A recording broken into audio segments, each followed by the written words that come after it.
Bonjour les scorpions, bienvenue dans votre guidance sentimentale pour le mois de septembre. Je me suis appliquée parce que j'ai commencé votre tirage et puis j'ai mélangé avec d'autres signes, donc du coup j'ai recommencé, c'était ok. On va aller voir un petit peu les énergies pour vous sur le mois de septembre. Qu'est-ce qui se passe dans votre vie sentimentale si vous êtes en couple, si vous êtes séparés, si vous êtes en attente de ou si vous avez quelqu'un dans votre cœur, adapté. Et surtout, gardez le bon discernement. Parfois, ce n'est pas pour vous. Allez, c'est parti pour les scorpions. Je vais y arriver. On y va? C'est parti. Qu'est-ce qui se passe dans votre vie sentimentale? On a deux signes qui peuvent vous parler. On a le signe de la balance et le signe du lion. Ça peut aussi parler d'équilibre trouvé avec une personne du signe du lion ou une lionne. Quelqu'un qui peut vous parler comme ça. Est-ce qu'on peut avoir des caractéristiques de cette personne? Quelque chose. Une personne qui manque de franchise. Ça peut être la blessure de trahison, hein. Ça peut être la blessure de rejet. On se rejette, on ne montre pas qui l'on est vraiment, on est en mode caméléon et on s'adapte. Et on montre un faux self, une fausse personne masquée. Le manque de franchise, ça peut être peur de dire la vérité. Alors bien sûr, je donne aucune excuse à personne. J'ai menti dans ma vie, j'ai trompé, j'ai trahi, et je pense qu'on en est tous là, à un moment ou à un autre. Si c'est pas envers une personne, c'est envers une situation, ou même soi-même. Donc, voilà, je ne prends aucun parti. Par contre, c'est quelqu'un qui ne vous dit pas tout, qui doit garder des secrets, des choses qui ne vous révèlent pas. Voilà. Vous voyez comment ça vous parle. Qu'est-ce qui se passe avec cette personne alors? Qui peut être du signe de la balance ou du lion. C'est des petites précisions. Qu'est-ce qui se passe avec cette personne pour vous, les scorpions, s'il vous plaît? Dans votre relation amoureuse.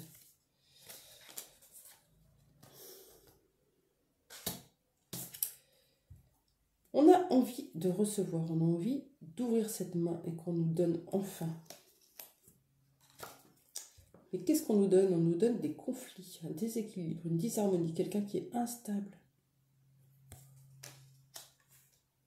Il est possible que du coup, comme vous ne recevez pas assez, comme l'autre manque de franchise, vous alliez vérifier par vous-même les choses. Vous savez, quand on se demande si quelqu'un nous aime, ou quand on se demande si quelqu'un va bien, ce qu'il fait, et que l'autre ne répond jamais, qu'on ne reçoit jamais, qu'est-ce qu'on fait? On espionne, on surveille, on va sur les réseaux, on tape son nom sans arrêt pour aller voir ses likes. Et on connaît ses likes, les personnes qui likent. Et on connaît ses likes chez les autres aussi. On va vérifier partout qui est cette personne qui vient de liker. Ça devient une véritable obsession. Alors bien sûr que ça peut parler de vous, ça peut parler de l'autre. En tout cas, il y a cette idée quand même de mensonge, de trahison. Blessure de trahison. Qu'est-ce qui va se passer dans cette relation pour vous, les scorpions? Qu'est-ce qui va se passer?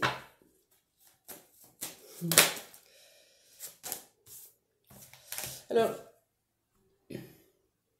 vous allez sacrifier un lien.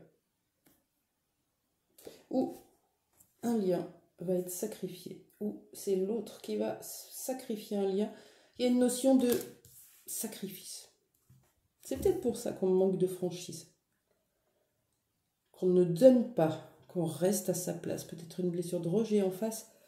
Ça vous met dans le conflit, vous ne savez pas ce qui se passe. Ce qui se passe, c'est qu'il y en a un ou deux, c'est souvent en miroir, qui restent dans le sacrifice.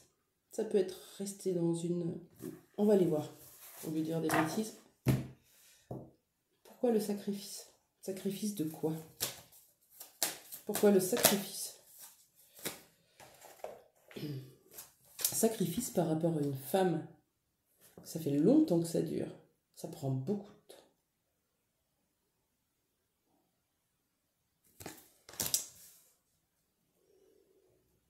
Oui, vous êtes dans une triangulaire. Entre le manque de franchise, l'espionnage, les conflits, le sacrifice et une autre femme qui sort ici. Vous êtes dans une triangulaire. Avec cette personne. Comment ça va évoluer? Allez, le line of love, s'il vous plaît. Comment ça va évoluer pour vous, les scorpions? Foudre, coup de foudre. Foudre karmique, j'ai envie de dire. Ça peut être chez vous, ça peut être chez l'autre, ça peut être chez les deux. Quelque chose qui va venir comme un événement brutal. Bouger les choses. Ah, tu veux pas dire les choses? Ah, tu veux pas être authentique? Tu veux pas sortir de ton sacrifice? Ben nous, l'univers, nous, tes guides, nous, les anges, nous allons t'aider. Qu'est-ce qui va se passer d'autre? Ah, il y a un retour à la stabilité, c'est bien. Ils sont sautés ensemble, donc on parle de retour à l'équilibre, retour à la stabilité. C'est bien. Il y avait un conflit qu'on avait vu qui était en disharmonie, déséquilibre, instabilité. Et là, hop, on va laisser passer cet orage, ce coup de foudre, et on retrouve un bel équilibre, tranquillement. C'est beau. Qu'est-ce qu'on vous conseille dans cette situation? Tiens, l'oracle de la lunologie pour les scorpions qui me regardent. Un petit conseil pour vous dans cette situation qui a l'air pesante. Je n'ai pas demandé vos énergies, mais je m'en doute. Un petit conseil pour vous. Qu'est-ce qu'on vous conseille? C'est parti. Les réponses dont vous avez besoin vont arriver. Les réponses dont vous avez besoin qui vous permettront de lâcher l'espionnage, l'intrusion, l'obsession et par là même un conflit intérieur, une souffrance physique et psychique. Tout ça va s'arrêter. Vous allez avoir les réponses dont vous avez besoin pour avancer, pour continuer à avancer sur votre cheminement, sur votre chemin. C'était précis, les scorpions. C'était très précis comme tirage. J'espère que ça vous a plu. N'hésitez pas à commenter, évidemment, liker, vous abonner, tout ça, quoi. Voilà, pour faire vivre cette chaîne. Je vous remercie infiniment d'avoir été là avec moi et je vous souhaite une très belle fin de journée. Au revoir.